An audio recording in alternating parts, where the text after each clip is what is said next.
వీక్షకులందరికీ నమస్కారం.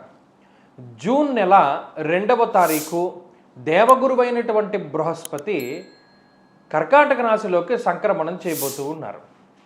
మిథున రాశిలో ఇప్పటివరకు ఆయన సంచరించి జూన్ 2వ తారీఖు నుండి సాధారణంగా అయితే మాసార్ధత కుజ గురుర్ ద్వాదశ మాసాన్ని అన్నారు. అంటే గురుడు ఒక రాశిలో 12 మాసములు తన యొక్క సంచారాన్ని చేస్తారు. అసలు లెక్క ఏంటి అంటే మన పూర్వీకుల యొక్క బుర్ర ఎంత గొప్పది మీరు పరిశీలన చేయండి. గురువు మేషరాశి నుండి మొదలుపెట్టి మీనానికి వెళ్ళి మరలా మేషానికి వచ్చేటువంటి అంటే 12 రాశుల్లో ఎంతకాలం సంచారం చేస్తారు అంటే ఒక్కొక్క రాశిలో ఒక్కొక్క సంవత్సర కాలం పాటు ఉంటాడు ఆయన. 12 సంవత్సరాలు పడుతుంది అంటే మేషం నుండి మళ్ళా మేషానికి రావడానికి. ఇక్కడ సైంటిఫిక్గా కూడా మీరు అబ్జర్వ్ చేయండి, సూర్యుడి చుట్టూ గురుడు తిరగడానికి పట్టేటువంటి కాలం 12 సంవత్సరాలు. మన భూమి సూర్యుడి చుట్టూ తిరిగి రావడానికి ఎంత టైం పడుతుంది? 365 రోజులు టైం పడుతుంది. కానీ గురుగ్రహానికి ఎంత టైం పడుతుంది? 12 సంవత్సరాలు టైం పడుతుంది. అందుకనే భూమి మీద ఉండేటువంటి వాడి కాలమానానికి బృహస్పతి గ్రహం మీద ఉండేటువంటి కాలమానానికి వ్యత్యాసం ఉంటుంది. ఇప్పుడు దేవగురువైనటువంటి బృహస్పతి కర్కాటక రాశిలో ఎంతకాలం ఉంటున్నారు? 12 మాసాలు ఉండాలి, అంటే 1 సంవత్సర కాలం పాటు ఉండాలి. కానీ ఈ సంవత్సరం ఏమవుతోంది? జూన్ నెల 2వ తారీఖు దగ్గర నుండి అక్టోబర్ 31 వరకు గురుడు కర్కాటక రాశిలో సంక్రమణం చేసి నవంబర్ 1వ తారీఖు దగ్గర నుండి జనవరి నెల 26వ తారీఖు వరకు సింహంలోకి సంక్రమణం చేస్తారు. మరలా జనవరి 26వ తారీఖు నాడు కర్కాటకానికి వచ్చి మళ్ళా జూన్ నెల వరకు కూడా ఆయన కర్కాటకంలో సంక్రమణం చేస్తారు. నిజానికి చెప్పాలి అంటే ఈ స్థితిని కొంత విపరీతంగా అభివర్ణించింది పంచాంగ సరళి అనేటువంటి గ్రంథం. ఏకస్మిన్ వత్సరే జీవే రాశిత్రయముపాగతే కునై సప్తకోటిభిః.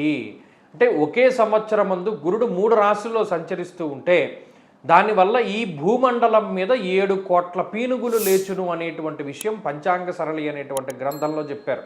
కాబట్టి అందుకనే మనకి ఇంధన సమస్యలు, లేకపోతేనేమో ప్రకృతి వైపరీత్యాలు, యుద్ధ వాతావరణము, ప్రజలు ఇబ్బంది పడ్డము, ఇటువంటివన్నీ మొదలుపెట్టి ఏదో కొత్త వైరస్ వస్తుంది, హంటా వైరస్ అని ప్రచారం జరగడం, ఇవన్నీ కూడా ఏమిటి, దీనికి ఏంటి సంకేతం అంటే రాబోతూ ఉన్నటువంటి వైపరీత్యాలకి. కాబట్టి ఈ బృహస్పతి యొక్క మార్పు ప్రకృతి మీద ఏ విధమైనటువంటి ప్రభావాన్ని చూపెడుతుందో ఇండివిజువల్గా కూడా అదే రకమైనటువంటి ప్రభావాన్ని చూపెడుతుంది. ఆ విషయాన్ని ఈ వీడియోలో క్లుప్తంగా తెలుసుకుందాం. ఒక్కొక్క రాశిపైన గురుని యొక్క సంచార విశేషాలను మనం ఇప్పుడు చూద్దాం. ధనురాశి వారికి దేవగురువైనటువంటి బృహస్పతి జూన్ 2వ తారీఖు దగ్గర నుండి 8వ స్థానంలోకి సువర్ణమూర్తిగా సంచరించబోతూ ఉన్నారు. మరి ఏం పగబడతాయో గ్రహాలు మరి నాకు తెలియదు, కానీ ధనురాశి వారిలో చాలామంది శని జయంతి పూట కూడా చాలా ఇబ్బంది పడ్డటువంటి సందర్భాలు నేను చూశాను. అర్ధాష్టమ స్థానమందు శని విపరీతమైనటువంటి చెడు ఫలితాలను ఇస్తూ ఉన్నారు. గురుబలం ఉన్నా కూడా గురుబలం పూర్తి స్థాయిలో చాలామందికి అందట్లా గతంలో వచ్చినటువంటి మూర్తిత్వం. పోనీ ఈ సంవత్సరం మూర్తిత్వం బాగుంది, సువర్ణమూర్తి వచ్చారని చూసినా కూడా అష్టమంలోకి వెళ్ళిపోతున్నారు. కాబట్టి ఈ జూన్ 2 దగ్గర నుండి అక్టోబర్ 30 ఈ మధ్యకాలం మాత్రం ధనురాశి వారు జాగ్రత్తగా ఉండాలి. అక్టోబర్ 30 దగ్గర నుండి జనవరి 26 వరకు మరలా 9వ స్థానంలోకి గురుడు వెళ్ళి ఆయన యోగాన్ని ఇస్తారు. మరలా జనవరి 26 నుండి జూన్ నెల 2027 వరకు మరలా అష్టమంలోకి వచ్చేస్తారు. ఈ అష్టమంలోకి గురుడు వచ్చినప్పుడు మరీ ముఖ్యంగా మీ రాస్యాధిపతి గురుడు అష్టమ స్థానంలోకి వెళతారు. అష్టమం ఆయుస్థానము, అలాగే మర్మస్థానము.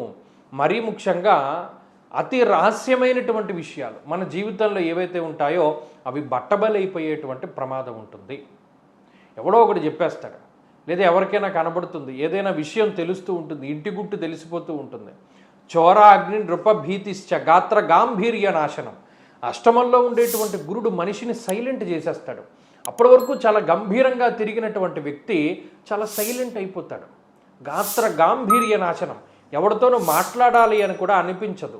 అలాగే సైలెంట్గా ఉంటారు, మదన పడిపోతూ ఉంటారు, ఎవరితోనూ మాట్లాడరు, ఏదో మౌనవ్రతం చేస్తున్న వాళ్ళలాగా దిగాలుగా ఉండిపోతూ ఉంటారు. అలాగా గురుడు అష్టమంలో ఇబ్బంది పెడతారు. అలాగే దొంగల వల్ల కానీ, అగ్ని వల్ల కానీ, పై అధికారుల వల్ల కానీ, ప్రభుత్వాధికారుల వల్ల కానీ ఇబ్బందులు వాటిల్లేటువంటి ప్రమాదం ఉంటుంది. అలాగే అవకాశం కోసం ఎదురు చూస్తూ ఉంటారు. మనకి ఏదైనా ఒక అవకాశం రాకపోతుందా, మనల్ని మనం నిరూపించుకోలేకపోతామా, లేదా మన శక్తి సామర్థ్యాలు మనకు తెలియకుండా పోతాయా, లేదు ఎవరైనా ఒక చిన్న సహాయం అందించలేకపోతారా అనేటువంటి స్థాయికి వెళ్ళిపోతారు. అంటే మీ మీద మీకు సెల్ఫ్ కాన్ఫిడెన్స్ తగ్గిపోతూ ఉంటుంది. ఇవన్నీ అష్టమ గురుడు వల్ల వచ్చేటువంటి సమస్యలు. కాబట్టి ఈ అష్టమ గురుడు దాటేంత వరకు జాగ్రత్తగా గురుబలాన్ని పెంచుకోవడానికి ప్రయత్నం చేయండి. అలాగే అర్ధాష్టమ శని దోషం కూడా ఉన్నది. ఇక్కడ 2, 4, 8 స్థానాలు పాపగ్రహాలు ఉన్నప్పుడు గోచారంలో చాలా జాగ్రత్తగా ఉండాలి. మరలా మీకు డిసెంబర్ నాటికి రాహు మార్పు ద్వారా మళ్ళా బలాన్ని పుంజుకుంటారు. ఈలోపు అక్టోబర్ నుండి జనవరి నెల వరకు గురుబలం పెరిగి కొంత బలం చేకూరుతుంది. కాబట్టి అప్పటి వరకు గురుబలాన్ని పెంచుకోవడానికి ట్రై చేయండి. ఉద్యోగాలు మానకండి, వ్యాపారాల్లోకి రాకండి, ఏది చేసేవారు దాన్ని చేసుకుంటూ ఉండండి. అలాగే సాహసోపేతమైనటువంటి చర్యలు చేయకండి. దీర్ఘకాలికమైనటువంటి అనారోగ్య సమస్యలు, వంశపారంపర్య అనారోగ్య సమస్యలు రావడానికి అవకాశం ఉంటుంది. కాబట్టి వ్యాయామాలు చేస్తూ మితంగా తినండి, మితంగా నిద్రపోండి, మితంగా మాట్లాడండి, మితంగా వ్యాయామం చేస్తూ ఉండండి.